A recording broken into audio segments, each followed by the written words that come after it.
Xırçıltılı, ləzzətli, hazırlanması asan, 8 saatdən sonra yeyə biləcəyiniz çox dadlı soğan turşusu resepti ilə gəldim. Qızlar, hər il bir neçə dəfə sezon gələndə mən bunu hazırlayıram. Gördüyünüz kimi suyuna belə çörək batırıb yeyirəm. Suyunu da atmaram. Çox ləzzətli olur. Hətta deyərdim ki, suyu özündən də ləzzətlidir. Bu banka üçün mənə 2 ədəd soğan getdi. Soğanı gördüyünüz şəkildə soydum, doğradım.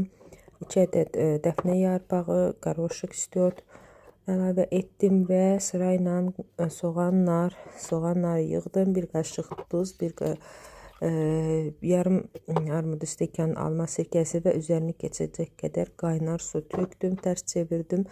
Soyandan sonra qoydum soyuducuya. Axşamdan elədim, sabah günorta artıq hazır idi. Yedim, çox ləzzətlidir. Ət yeməklərinin, qızartmaların, kababın yanında çox ləzzətli.